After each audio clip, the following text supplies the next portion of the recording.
Ngasidi mi pumnamak mathum marang haunare. Metric exam ngarangda haidorakpada ngairi. Ngasina 12 ki haidorakle. Aikhoi soibung kaithel se nga leiba mina chikna chaina ngamdre. Nga yonbi ine se ngasidi madaw yamna phare. Phamba phau phamdadri mana purakpa nga do loinamak loikre khanghaude. Chicken center hangliba kaka ibotombi su adumangai ngasidi yen semba ngamdre.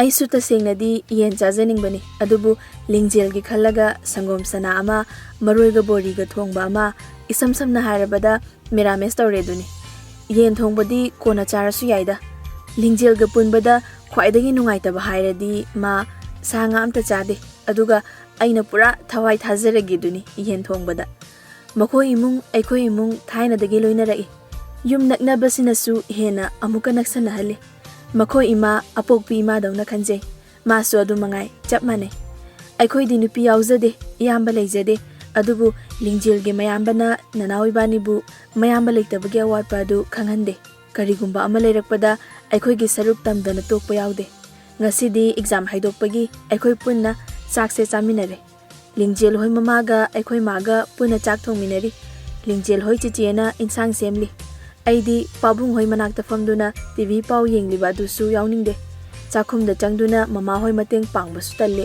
adubu lingjel na mama hoi mateng panguse haibaduda aisu magi matung aduminare aise magi matung inabadani sigi phibam se yoraklibase ahallaman singna aibu khara nungsibirise atopana hairadi aisu yaningde kaigino khangde manabu hairadi aisu hekta yaninge adubu ibani di yamna tongali Madi yamna tapchai aduga aina langjerigai nungaijabani aina karan tawba mayamdo nongmata mana kari suhaide hoi hende henmeladi khara khara cherei madi mikau miram su yamna phai aduna su leikai mi khudingmakna mabu nungsibi aidi chathokpada mi thengnadanaba lai khurumaga chatpa mini madi larik lai su thawai yamna yawi aidi yariba makhai pazaragumge haidana leirabani nongma physics ki test lay numit amadani mana aibu numidang thenglaba fawba namdana lairik pahan kibado mana khara khara tawbibadagi aise 12 seda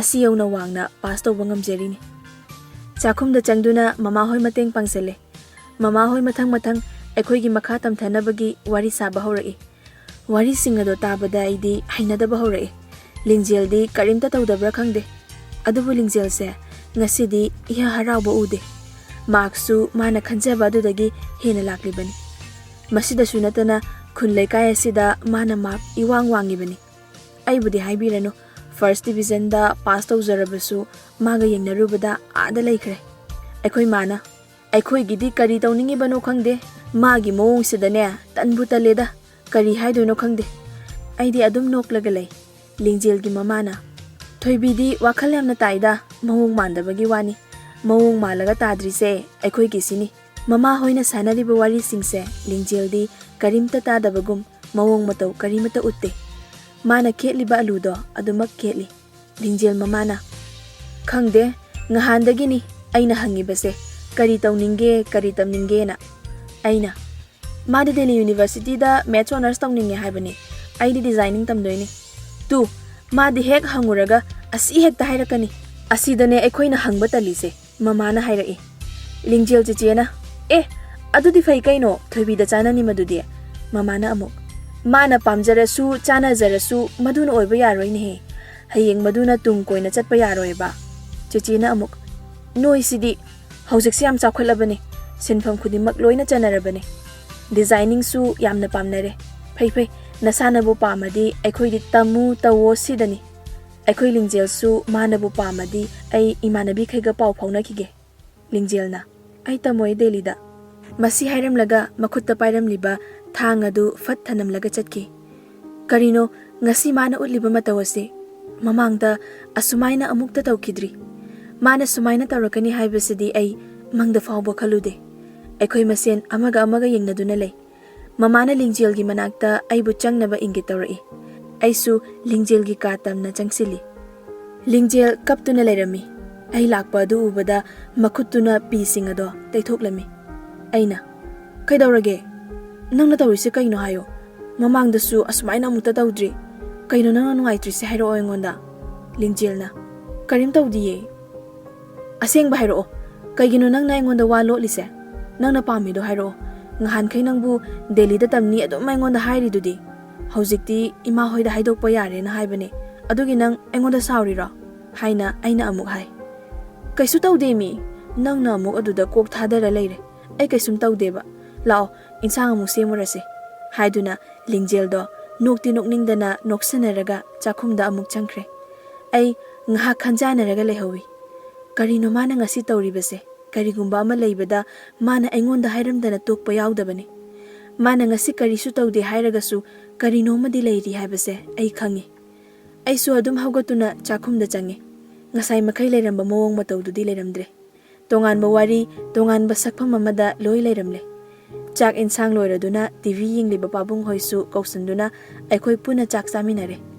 Ingtharura bawari edo amuk pabung hoina haudoklare. Haujikti Lingjel se karimta hairakte. Asabu su ulakte.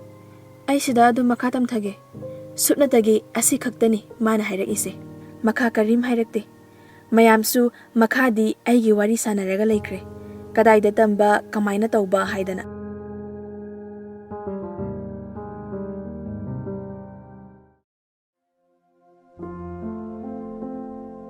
Mathang nonganba numit aikoi classmate mayam school da chetli. Oza makai do yamna harawi aikoi puna lakpaduda. Aikoi gi bet se oza makai na asayam na tawzabani. Makoi gi asasing dusu aikoi na manghande. Lingjel na lekai da makok oibata natana school da su mana makok ni. Ayam harawi mana sumain tawrakpase. Thaina dagi hauna lairik laisu gi maramda makok ta oiduna lakpani. Adubu ngahan kai mana hairambaduga pura onana mana ngarang hairakpadudi aisu kari tawrabano khangde. Oza makai na su Lingjel ma khara wangbada onsin ba se masana tabani. Aidi kari su khanbide adubu ani subo oiribi thoisna di nungaitabana loire habase ai khangi. Noidi makha kari tamthadawri coaching taw medical tamnaba kanade makha tamtharaga UPSC exam thaw engineering oina tamo haujikti thabak su phangabani yamna makhoi masil ngaktani hainariba aikoi gi apam pamdadi hangbiraga sumaina chetlu sumaina taw haibadi kanana su haibide aikoi mayam su kanam karim haide si tamgani tamoi amata hainade tumin loi leinei oza mayamga wari watai ngahak tawra matung aikoi oza singbu khurumjaraga school ado thadoklami. Nungsi yamna aikoi mayam langkhiba singado sidagidi amuk hanasu fangaroi. Magi tokai chatnakrani. Punsi se kanana su tamba ngamdeko. Karigino khangde ngasidi aise ngahan makai amukta khaludraba mayam ama khale. Itomta yam nokningi. Aisu ithanta hek nokthoklude. Lingjel na kaidawrage. Aisu aina khanba makai loina haidokle. Lingjel na makha tarai. Asengbani aikoi miyoibagi punsi se tamba ngamdeko. Amuk hanna aikoi puna langbado phangaroi ko.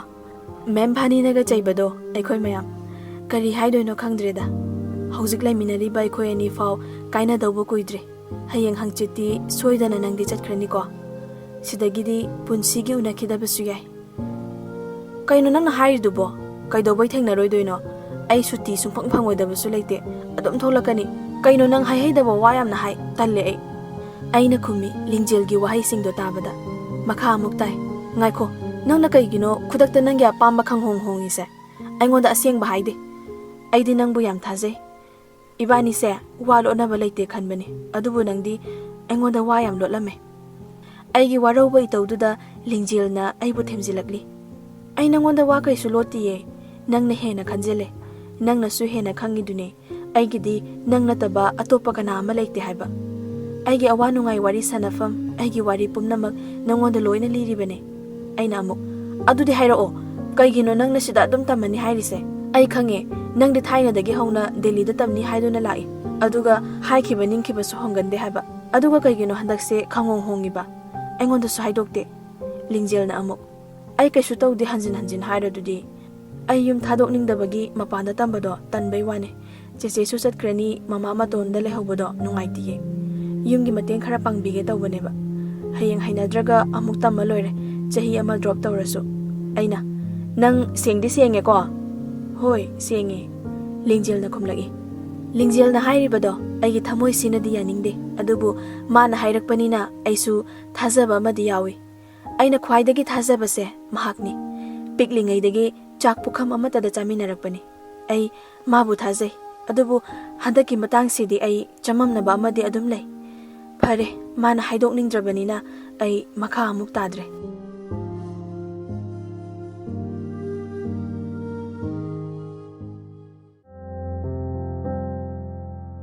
matam se khanghaude hayengdi ai chatlani chatnanaba sem saba loire aina packing tawribado masu yauna mateng pangsinbiri ai nang yaudana kamain leirudoino khangdre aidi hangani tawpam amta khangaroi miramduda khangdreda ain tawdoise sidagi ipang amata su yaude Lingjelna kaisu tawroye nang iba paba lon thoktabasu sunatana ado nangi machingdo miramduda di tawsilunu ko aina amuk tawrohe nangsu aibu angaubi dongna ibani amuk wa nokminare aduga mana makha tarai nang phajana tamuko nangna piklingaidagi pamjarakpa designer do mapung phana phajana tamlaga aphawbo designer amoirauko aduga sida aina nangbu namdana lairik pahanbado adumaina ada kanana su tawbidaw leite nasana pazauko ai amuk phone dagiga nangbu lairik pahanbaga dingamjararo mana di phagi tanaba aibu noknaba ngangatniba ainadi magi wahai singduda pi ira chen khibadi khanghaudre masu khamba ngamdra male ibani punna kapminare mamana changlaktuna aikhoi bu themjin birere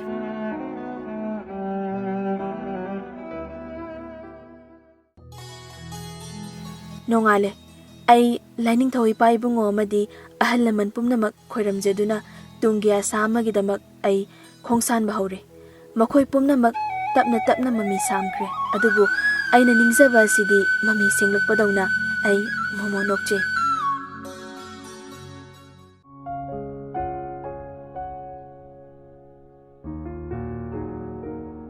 sum hauki khanghaude yumdagi tholakpa kuijingaidadi Lingjelga pau nungtigi faunarami magi aigi college ki wari linarami adum nungaiba mali masu aisu isana pamjana tamjaribanina adum nungaijai hoi chaba thakpadadi khara nungaite haujikti masu aisu class leibaga atop thabakta chinabaga ibani pau nungtigi di faunadre marakta faunaba khaktani adubu ibani gi maridi kaidaunungda su lapthokte adubu handakti khara hena kuina pau faunadre ibani faunakibado numit marini di suraba male aisu phone tawdre thokadobo kuidre haidana yumda mama hoidasu aibu tholakani Lingjel da haidokanu surprise pidoini haikibani adubu Lingjel na phone tawraktribasidi karigino ai khangde thabak chilambagi su oibe makhoi semester exam kuiramaroi magi haunabi exam naksiladi chaba tumba atai amata changdabido soidana tawramani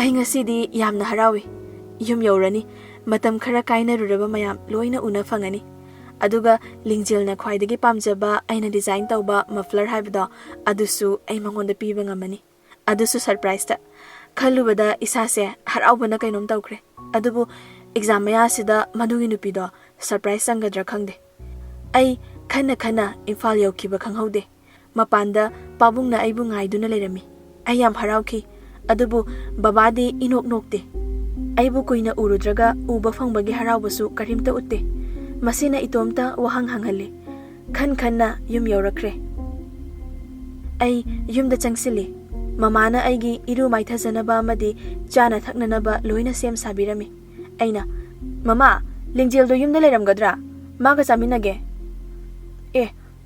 kauranuda moida chatlaga surprise oina pirage ai iru maithajaduna chak sat chathoi aduga Lingjel gi amadi mama hoi dada hoi gi lerakliba firol makhai puthoktuna ai makhoida chatnanaba sem saki mamana ai bu khamlai adugi pot khaido kona piro haujikti matang chade sese sigise setlaga chatlo haina aingonda kungau fanek ama pirai ai pungak ngak kaigino sidi karisu tawde sise ta seselo ai su loina maram khangabadawna mamana hairiba singado loina adum tawi aduga ai Lingjel hoi tamna chatli ꯑꯩ ꯋꯥꯈꯜ ꯇꯥꯗꯦ ꯀꯔꯤꯅꯣ ꯑꯩꯒꯤ ꯃꯥꯡꯗ ꯎꯔꯤꯕ ꯁꯛꯐꯝꯁꯤꯡ ꯑꯁꯦ ꯑꯩꯅ ꯈꯜꯂꯝꯕ ꯃꯌꯥꯝꯗꯨꯒ ꯊꯣꯛꯂꯤꯕ ꯊꯧꯗꯣꯛꯁꯤꯒ ꯑꯩꯕꯨ ꯎꯕꯗ ꯂꯤꯡꯖꯦꯜ ꯍꯣꯏ ꯃꯃꯥꯅ ꯂꯤꯡꯖꯦꯜꯒꯤ ꯊꯋꯥꯏ ꯌꯥꯎꯗ꯭ꯔꯕ ꯐꯣꯇꯣ ꯑꯗꯨꯗ ꯊꯣꯏꯕꯤ ꯂꯥꯛꯑꯦ ꯍꯥꯏꯗꯨꯅ ꯀꯞꯈꯤ ꯑꯩ ꯏꯁꯥ ꯄꯨꯝꯕ ꯊꯛ ꯊꯛ ꯅꯤꯛꯈꯤ ꯀꯔꯤꯅꯣ ꯉꯁꯤ ꯇꯧꯔꯤꯕꯁꯦ ꯃꯪꯗ ꯐꯥꯎꯕ ꯊꯣꯛꯍꯟꯅꯤꯡꯗ꯭ꯔꯕ ꯊꯧꯗꯣꯛꯁꯦ ꯇꯥꯏꯕꯪꯗ ꯊꯣꯛꯂꯔꯦ ꯉꯁꯤꯗꯤ ꯋꯥꯔꯤ ꯄꯨꯝꯕ ꯃꯃꯥꯅ ꯍꯧꯖꯤꯛꯇꯤ ꯑꯩꯉꯣꯟꯗ ꯂꯤꯔꯔꯦ ꯂꯤꯡꯖꯦꯜ ꯀꯦꯟꯁꯔꯅ ꯃꯔꯝ ꯑꯣꯏꯔꯒ ꯑꯩꯈꯣꯏꯗꯒꯤ ꯂꯥꯞꯊꯣꯛꯈꯤꯕꯅꯤ ꯑꯩ ꯉꯁꯤꯇꯃꯛ ꯈꯪꯂꯛꯏ ꯅꯍꯥꯟ ꯑꯩꯒ ꯋꯥꯔꯤ ꯁꯥꯟꯅꯕ ꯂꯣꯏꯔ ꯃꯇꯨꯡ ꯃꯥ ꯑꯩꯈꯣꯏ ꯄꯨꯝꯅꯃꯛ ꯊꯥꯗꯣꯛꯂꯝꯂꯦ ꯑꯩ ꯃꯃꯥ ꯍꯣꯏꯕꯨ ꯌꯥꯝ ꯋꯥꯔꯧꯏ ꯂꯤꯡꯖꯦꯜꯒꯤ ꯑꯔꯣꯏꯕ ꯃꯤꯀꯨꯞꯇ ꯐꯥꯎꯕ ꯑꯩꯉꯣꯟꯗ ꯋꯥ ꯂꯣꯠꯄ ꯑꯩꯕꯨ ꯈꯪꯍꯟꯕꯤꯗꯕ ꯑꯩꯁꯨ ꯑꯁꯨꯛ ꯂꯨꯅ ꯇꯤꯟꯅꯔꯤꯕ ꯃꯥꯒꯤ ꯑꯋꯥꯕꯁꯦ ꯀꯔꯤꯒꯤ ꯑꯩ ꯈꯪꯗꯕꯅꯣ ꯏꯁꯥ ꯏꯇꯣꯝꯗ ꯌꯥꯝ ꯋꯥꯔꯧꯖꯩ ꯏꯔꯥ ꯂꯤꯁꯤꯡ ꯂꯩꯔꯕ ꯑꯩꯁꯦ ꯍꯧꯖꯤꯛꯇꯤ ꯀꯞꯆꯕ ꯅꯠꯇꯅ ꯀꯔꯤꯁꯨ ꯄꯥꯝꯕꯩ ꯂꯩꯇ꯭ꯔꯦ ꯅꯍꯥꯛ ꯑꯩꯕꯨꯗꯤ ꯋꯥꯔꯧꯒꯅꯨꯀꯣ ꯂꯤꯡꯖꯦꯜꯅ ꯄꯤꯛꯂꯤꯉꯩꯗꯒꯤ ꯄꯥꯝꯖꯔꯛꯄ ꯃꯥꯒꯤ ꯃꯪꯂꯥꯟꯁꯨ ꯀꯔꯤꯒꯤꯗꯃꯛ ꯊꯥꯗꯣꯛꯈꯤꯕꯅꯣ ꯑꯩ ꯉꯁꯤꯇꯃꯛ ꯈꯪꯂꯛꯏ ꯃꯥꯒꯤ ꯂꯣꯏꯔꯝꯗꯥꯏ ꯃꯤꯀꯨꯞꯇ ꯃꯤꯑꯣꯏꯕꯒꯤ ꯄꯨꯟꯁꯤꯁꯦ ꯇꯝꯕ ꯉꯝꯗꯕ ꯑꯩꯕꯨ ꯌꯥꯝꯅ ꯎꯅꯤꯡꯕ ꯑꯩꯕꯨ ꯀꯟꯅ ꯍꯣꯠꯅꯅꯕ ꯑꯐꯥꯎꯕ ꯗꯤꯖꯥꯏꯅꯔ ꯑꯃ ꯑꯣꯏꯅꯕ ꯍꯥꯏꯔꯝꯕ ꯈꯨꯗꯤꯡ ꯑꯩ ꯂꯣꯏꯅ ꯅꯤꯡꯁꯤꯡꯂꯛꯏ ꯂꯤꯡꯖꯦꯜ ꯅꯪ ꯑꯩꯕꯨꯗꯤ ꯋꯥꯔꯧꯒꯅꯨꯀꯣ ꯅꯪꯒꯤꯗꯃꯛ ꯑꯩ ꯀꯔꯤꯁꯨ ꯇꯧꯕ ꯉꯝꯈꯤꯗ꯭ꯔꯦ